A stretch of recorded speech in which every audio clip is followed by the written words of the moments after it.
हैं पेशावर, जहां पर पीडीएम के जलसे से chairman Peoples Party Bilawal Bhutto Zardari खिताब कर रहे हैं। आमरीत की वजह से यहाँ के आवाम के खून के साथ होली खेला जाता था और ये जमहूरियत का लेगेसी है। ये जमहूरियत की वजह से है कि अगर आज स्वात में, जनूबी वजीरिस्तान में पाकिस्तान का परचम लहराया जाता है कि ये जमहूरियत की वजह से है, जमहूरी निजाम के नतीजा में है। अगर आज नॉर्थ वजीरिस्तान में पाकिस्तान का परचम लहराया जा रहा है, अगर हमारा एपीएस पेशावर के बच्चों के हमला के बाद नॉर्थ वजीरिस्तान में पाकिस्तान का परचम लहराया जा रहा है, तो ये भी जमहूरियत की वजह से है, जमहूरी निजाम की वजह से है। इन सिलेक्टेड में तो ये हिम्मत नहीं था, इन सिलेक्टेड में ये गैरत नहीं था कि वो दहशतगर्दों के खिलाफ आवाज भी उठा सके। ये तो बुज़दिल थे, ये इतना बुज़दिल थे कि इंतहा पसंदों के खिलाफ आवाज नहीं उठाई, दहशतगर्दों के खिलाफ आवाज नहीं उठाए। और अब सिलेक्टेड का दौर है, सिलेक्टेड का दौर है। और आपको पता है कि सबसे पहले एनआरओ किसको मिला? अगर एनआरओ मिला है तो एपीएस के बच्चों के कातिल को एनआरओ मिला है। अगर एनआरओ दिया गया है तो एहसुनाला एहसान दहशतगर्द को एनआरओ दिया गया है। सिलेक्टेड हुकूमत ने हमारे बच्चों के कातिलों को जेल से निकाला है। ये किस किस्म का निजाम है? ये किस किस्म की जमहूरियत है जो इतना बड़ा दहशतगर्द को भी नहीं संभाल सके? ये तो अब तक गुड दहशतगर्द और बैड दहशतगर्द खेल रहे हैं, गुड तालिबान और बैड तालिबान खेल रहे हैं। हम इनको इस धरती और इस अवाम की किस्मत के साथ खेलने की इजाजत नहीं देंगे। आज भी अगर खबर आ रहा है कि दहशतगर्दी में इजाफा हो रहा है, रीग्रुपिंग हो रहा है, तो हम इनको भी इजाजत नहीं देंगे, दहशतगर्दों को इजाजत नहीं देंगे और इनके सहूलतकार इस हुकूमत को इजाजत नहीं देंगे कि यहाँ के अवाम की खून के साथ खेला जाए, जिंदगी के साथ खेला जाए, इज्जत के साथ खेला जाए। हमने, यहाँ के अवाम ने पाकिस्तान के साथ दिया, रियासत के साथ दिया, दहशतगर्दों का मुकाबला किया। यहाँ का पुलिस ने, यहाँ का फौज ने, यहाँ का आम आदमी ने, यहाँ का बच्चों ने कुर्बानी भी दी है। हम जानते हैं अपना सरजमीन का तहफ़्फ़ुज़ कैसा किया जाता है। हम इन कठपुतलियों को इजाजत नहीं देंगे, इन कठपुतलियों को इजाजत नहीं देंगे कि फिर से ये सिलसिला शुरू किया जाए। यहाँ के अवाम ने जो कुर्बानी दी है वो सबके सामने है, मगर यहाँ के अवाम को, पख्तूनख्वा के अवाम को लावारिस छोड़ा गया है। उनको वादा किया गया था, फाता के अवाम के साथ वादा किया गया था कि रिकंस्ट्रक्शन होगा, कंपनसेशन होगा। जो दुकानें, जो मकान दहशतगर्दों ने तबाह किए, ऑपरेशंस में तबाह हुए, उनको हम फिर से बनाएंगे, उन खानदानों को हम कंपनसेशन देंगे। मगर अफसोस के साथ कहना पड़ रहा है, अफसोस के साथ कहना पड़ रहा है कि आज भी हम पख्तूनख्वा के बजट में कटौती करते हैं, फाता के बजट में कटौती करते हैं, उनको कंपनसेशन नहीं देते, ان کا سودا کا کمپنسیشن نہیں دیتے, ان کا دکانوں کا کمپنسیشن نہیں دیتے.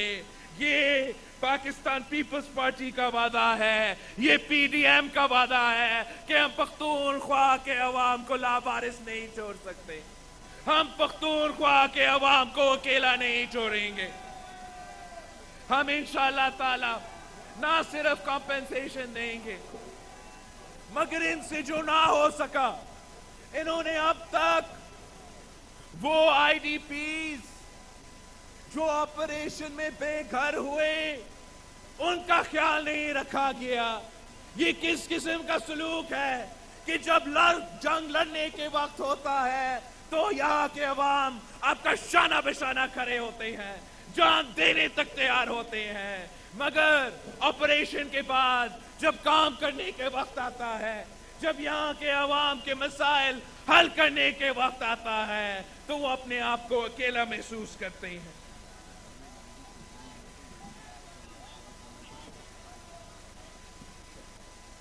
میں ایک منٹ مریم شریف صاحبہ کے پاس کچھ خبر ہے وہ آپ کو سنا.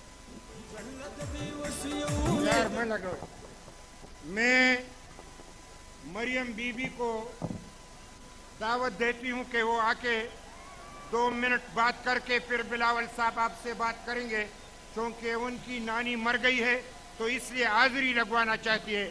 مریم بی بی.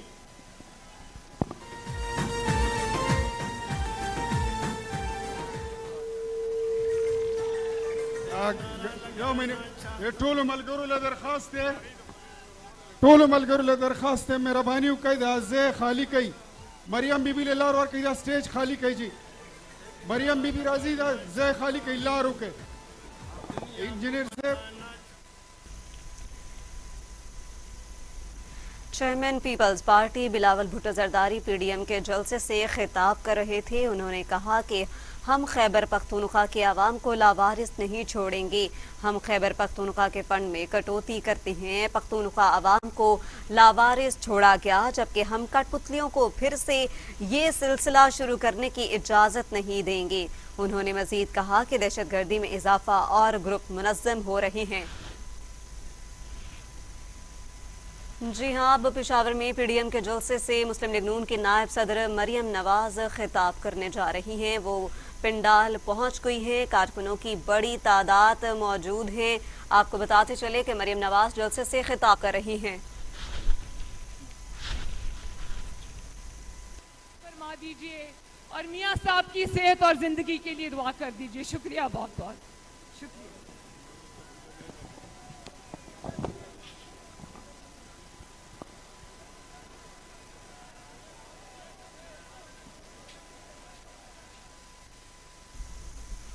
پشاور میں پی ڈی ایم کے جلسے سے chairman Peoples Party Bilawal Bhutto Zardari خطاب کر رہے تھے. آپ کو بتائیں کہ دہشت گردی میں اضافہ اور گروپ منظم ہو رہے ہیں. یہ کہا بلاول بھٹو زرداری نے.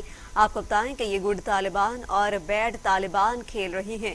سلیکٹڈ نے دہشت گردوں کے خلاف آواز نہیں اٹھائی. سلیکٹڈ میں دہشت گردوں کے خلاف آواز اٹھانے کی جرت ہی نہیں تھی. شمالی وزیرستان میں پاکستان کا پرچم جمہوری نظام کی وجہ سے لہرایا. سوات میں جنوبی وزیرستان میں پاکستان کا پرچم جمہوریت کی وجہ سے لہرا رہا ہے. یہاں کے عوام نے ملک کی حفاظت کے لیے جان کی قربانی دی تھی. یہ بہادروں غیرت مندوں کی سرزمین ہے. پورے خیبر پختونخوا کا مطالبہ ہے, گو عمران گو. مارا بھی ہمیں جا رہا ہے اور قصوروار بھی ہمیں ٹھہرا دیا جاتا ہے. آپ کو بتاتے چلیں کہ انہوں نے مزید اور کیا کہا. انہوں نے کہا کہ آپریشن میں لوگ شانہ بشانہ کھڑے ہوتے ہیں. آئی ڈی پیز کا خیال نہیں رکھا گیا. آپ کو بتاتے چلیں کہ ہم خیبر پختونخوا کے عوام کو لاوارث نہیں چھوڑیں گے. ہم خیبر پختونخوا کے فنڈ میں کٹوتی کرتے ہیں. پختونخوا کے عوام کو لاوارث چھوڑا گیا ہے, لیکن ہم کٹ پتلیوں کو پھر سے یہ سلسلہ شروع کرنے کی اجازت نہیں دیں گے. دہشت گردی میں اضافہ اور گروپ منظم ہو رہے ہیں. یہ گڈ طالبان اور بیڈ طالبان کھیل رہے ہیں. سلیکٹڈ نے دہشت گردوں کے خلاف آواز نہیں اٹھائے. سلیکٹڈ میں دہشت گردوں کے خلاف آواز اٹھانے کی جرت نہیں تھی. اللهم نقه من الذنوب ونقه من الخطايا كما ينقى من الثوب الابيض من الدنس. اللهم اغفر لحينا وميتنا وشاهدنا وغائبنا وصغيرنا وكبيرنا وذكرنا أنسانا اللهم من أحييته منا فأحيا الإسلام ومن توفيته منا فتوفى الإيمان. اللهم ربنا آتنا في الدنيا حسنة وفي الآخرة حسنة وقنا عذاب النار وقنا عذاب القبر وقنا عذاب الحشر وقنا عذاب الميزان وقنا عذاب جهنم وصلى الله تعالى على خير خلقه محمد. اب میں درخواست کروں گا پاکستان پیپلز پارٹی کے چیئرمین جناب بلاول بھٹو زرداری صاحب کو کہ وہ آپ سے مخاطب ہوں. جناب چیئرمین بلاول بھٹو زرداری. خون سر کی پنار دے رنگ دزل فقار دے خون سر کی پنار دے جلد بھی وسیعوں میں دنو بہار دے.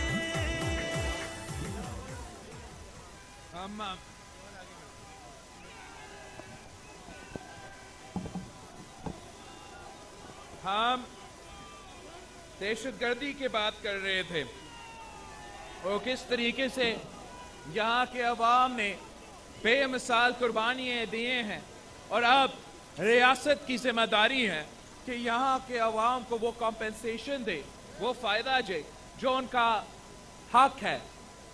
جو قبائلی علاقوں کا پختونخوا کے ساتھ شمولیت ہوئی تھی, یہ ایک تاریخی قدم تھا جس کے لیے پاکستان پیپلز پارٹی نے بھی ہمیشہ جد و جہد کی تھی.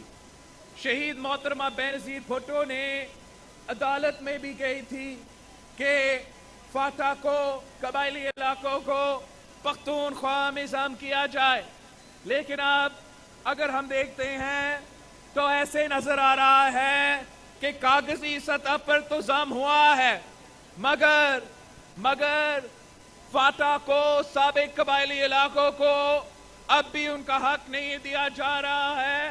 اب بھی باقی پاکستان کے عوام کے لیے وہ وہاں جانے کا اجازت نہیں لے سکتے. آج بھی لاپتہ افراد کی تعداد میں اضافہ ہوتا جا رہا ہے. آج بھی ایک قانونی بلیک ہول, ایک یہ جو آپ کا انٹرنمنٹ سینٹرز ہے ان کا سلسلہ چل رہا ہے. جسٹس وقار سیٹھ صاحب نے جو کورونا میں فوت ہو چکا تھا, اس نے انٹرنمنٹ سینٹرز کے بارے میں بھی کہا تھا. عدالت کی طرف سے حکم بھی آیا تھا کہ ان انٹرنمنٹ سینٹرز کو پولیس کے حوالے کیا جائے. افسوس کے ساتھ کہنا پڑ رہا ہے کہ آج تک ہم نے وہ قدم نہیں اٹھایا. ہم جسٹس وقار سیٹھ صاحب کو سلام پیش کرتے ہیں کہ اس ملک میں اس قسم کے غیرت مند اور بہادر ججز بھی ہیں جن کے قلم سے انصاف لکھا جاتا ہے, جن میں ہمت ہے کہ وہ آمر کے خلاف بھی سزا دے. ہم چیف جسٹس وقار سیٹھ صاحب کو سلام پیش کرتے ہیں.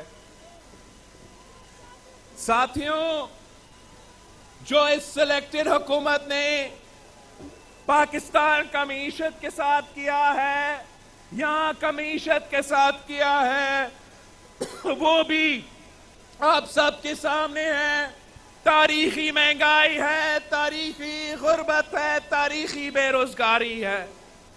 سلیکٹڈ کا بوجھ عام آدمی اٹھا رہا ہے. ان کی وجہ سے, ان کی نالائکی کی وجہ سے پہلے چینی کا بحران ہوا, پھر آٹا کا بحران ہوا, پھر تیل کا بحران ہوا, اور اب آپ دیکھیں گیس کا بھی بحران ہوگا. ان کا نالائکی کا بوجھ بھی پاکستان کے عوام اٹھا رہے ہیں. اپنا بجلی کے بل میں, اپنا گیس کے بل میں, اپنا کھانے پینے کے اشیاء کا بل میں آپ اس نالائق, نااہل اور سلیکٹڈ کی حکومت کا بوجھ اٹھا رہے ہیں. اور ان کا ظلم وہاں نہیں رکتا, ان کا ظلم وہاں نہیں رکتا. جو NFC ایوارڈ ہے, جو آپ کا وسائل پہ حق ہے, جو آپ پہ پیسہ کا شیئر ہے, باقی صوبوں کی طرح پختونخوا کا حصہ پہ بھی ڈاکہ ڈالا جا رہا ہے. پختونخوا کو ان کا صحیح شیئر نہیں دیا جا رہا ہے. FBR کا نالائکی کی وجہ سے 160 بلین روپیز पख्तूनख्वा के बजट से कम किया गया है, पख्तूनख्वा के अवाम को नहीं दिया गया है। आप जरा सोचे 160 बिलियन रुपीस, हम इसके साथ क्या क्या कर सकते थे। पेशावर में पेशावर के नौजवानों को कितना रोजगार दिलवा सकते थे, कितना तालीमी और सेहत के इदारा खड़ा कर सकते थे। मगर बाकी सूबों की तरह ये नालायक और सिलेक्टेड हुकूमत आपके वसाइल पे डाका डाल रहे हैं। आपको अपना सही शेयर नहीं दिया जा रहा। ये वही लोग हैं, वही हुकूमत है जो सीपैक की ऑल्टरनेट रूट की बात करती थी। जब हुकूमत में नहीं थे तो पीपल्स पार्टी के साथ देते थे कि सीपैक तो पसमानदा इलाका के लिए है, यहाँ के गरीब अवाम को क्यों नहीं फायदा दिया जा रहा।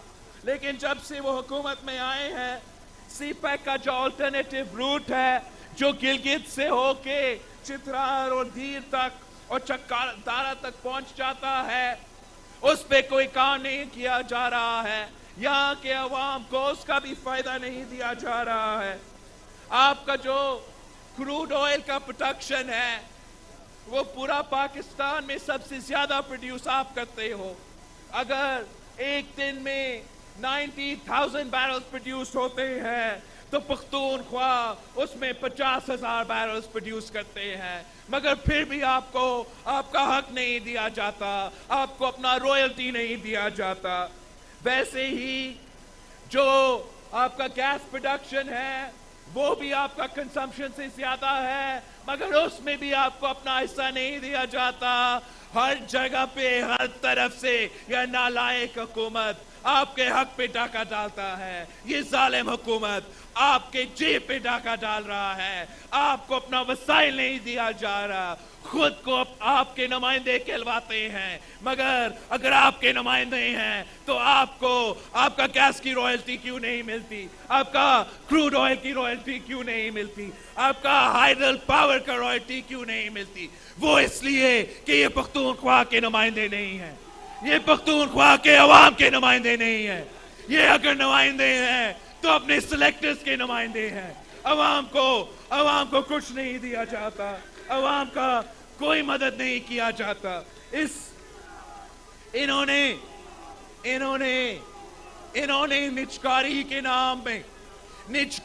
के नाम पे पख्तूनख्वा में दुकान खोला है। यहाँ के तालीमी इदारे, यहाँ के सेहत के इदारे उन्हें पौने बेच रहे हैं। हम इनको ये इजाजत नहीं देंगे कि यहाँ के अवाम को इन सहूलत से महरूम रखा जाए। हमें तो कोविड का ताना देते हैं, कोरोना पे डराना चाहते हैं, मगर वो सिर्फ हमारे जलसे रोकने के लिए, हमारा आपका एहतजाज रोकने के लिए उस वक्त उनको कोरोना याद आता है। लेकिन जब यहाँ के डॉक्टर्स, यहाँ के नर्सेस के तनख्वाह में इजाफा की बात होती है तो तब वो कोविड भूल जाते हैं। जब रिस्क अलाउंस की बात होती है तो फिर कोरोना भूल जाते हैं। जब यहाँ के हॉस्पिटल्स के मुलाजमीन को रेगुलराइज करने की बात आती है तो तब उनको कोविड भूल जाता है। वो अगर याद करते हैं तो सिर्फ पीडीएम के जलसे के दौरान याद करते हैं। हम जानते हैं कि हमें ना सिर्फ इस वबा का मुकाबला करना पड़ेगा, मगर इस गैर जमहूरी निजाम का भी मुकाबला करना पड़ेगा, जो यहाँ के अवाम के हकूक पे डाका डालते हैं, जो वहाँ के अवाम को लावारिस छोड़ते हैं, जो यहाँ के अवाम पे जुल्म करते रहते हैं। इस सब कुछ के साथ साथ अवाम महंगाई की सुनामी में डूब रहे हैं। इस जालिम हुकूमत की वजह से, इन हुक्मरानों की वजह से आटा भी महंगा, चीनी महंगी, घी महंगा, आलू महंगा, पेट्रोल महंगी, गैस महंगी, बिजली महंगी। गरीब आदमी जाए तो कहां जाए? गरीब आदमी के लिए तो मुर्गी भी दूर की बात हो चुकी है, अब वो अंडा भी खरीद नहीं सकते हैं। पहले से जीना महंगा था, अब दवाइयों की कीमत में इतना इजाफा हो चुका है कि जीना भी महंगा और मरना भी महंगा। ये है इमरान और इमरान के सहूलतकारों का नया पाकिस्तान। ये तो करप्शन के खिलाफ सबसे ज्यादा शोर मचाते थे, ये तो करप्शन के बारे में सबसे ज्यादा चीखते थे, मगर अब सबको लग पता गया है कि ये तो सबसे करप्ट तरीन हुकूमत निकला है। अब तो ट्रांसपेरेंसी इंटरनेशनल भी कह रहा है कि पीटीआई के दौर में, इमरान खान की दौर में करप्शन में इजाफा हुआ है। करप्शन में इजाफा हुआ है। करप्शन तो हुकूमत करती है, मगर नैब के निशाने पे सिर्फ और सिर्फ ऑपोजिशन होती है।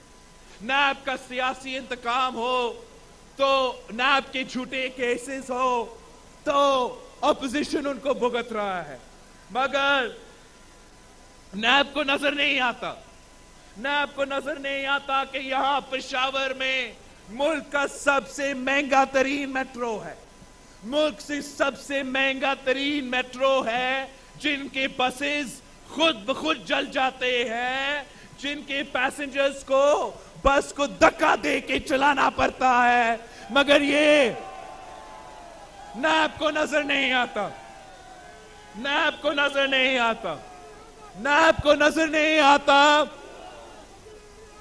नैब को नजर नहीं आता कि कैसे सिलाई मशीन से अमेरिका में, न्यूयॉर्क में इमारतें खड़े हो रहे हैं।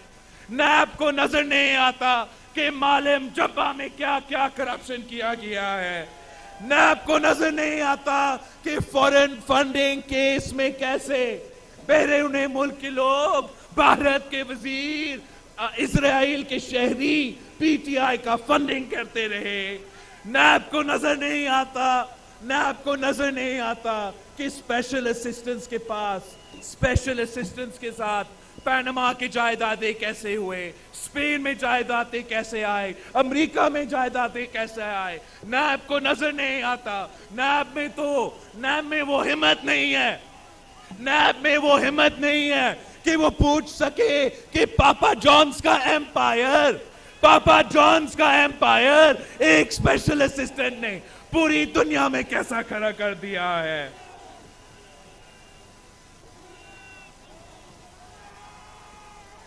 मगर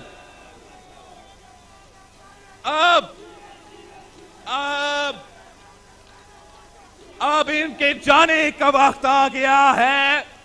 ये जनवरी तक के मेहमान हैं, जनवरी इनका आखिरी महीना है, फिर इन सबको घर जाना पड़ेगा और अब हिसाब लेने का वक्त आएगा तो आप हिसाब लेंगे, आप हिसाब लेंगे, पख्तूनख्वा के अवाम हिसाब लेंगे, इन कठपुतलियों से आप जरूर हिसाब लेंगे, इन कठपुतलियों से आप जरूर हिसाब लेंगे, मगर इन कठपुतलियों के पीछे जो है उनसे भी आप हिसाब लेंगे। हम नैब से भी हिसाब लेंगे, हम नैब से भी हिसाब लेंगे। नैब का आईओ से लेके चेयरमैन तक हर ऑफिसर नैब में, इन सब से हम पूछेंगे। और जब इनसे पूछा जाता है, जब आईओ से लेके चेयरमैन तक उनसे पूछा जाएगा कि आपके एसेट बियॉन्ड मींस क्या है, फिर पूरा मुल्क को लग पता चलेगा कि असल में करप्ट कौन है और करप्ट कौन थे। मगर साथियों, हम इस करप्शन का नासूर का खात्मा नहीं कर सकेंगे जब तक हर पाकिस्तानी के लिए एक कानून नहीं होगा, हम सब के लिए एक कानून नहीं होगा, तब तक हम करप्शन का खात्मा नहीं कर सकते। जब तक सियासतदानों के लिए, जजेस के लिए और हाजी जनरल्स के लिए एक कानून नहीं होगा, एक अदालत नहीं होगा, तब तक हम करप्शन का खात्मा नहीं कर सकते। जब तक हम गुड करप्ट और बैड करप्ट खेलते ही रहेंगे, तब तक करप्शन का खात्मा नहीं हो सकता। वक्त आने वाला है, वक्त आने वाला है, एहतसाब हम लेंगे। जब हिसाब हम लेंगे फिर जवाब देने को तुम मगर कहां होंगे। खरोखास से कमतर हो, खरोखास से कमतर हो, रास्ते के कंकर हो। जिसने राह रोकी है वो तुम्हारा आका है। हमने दिल में ठानी है, हमने दिल में ठानी है, राह साफ कर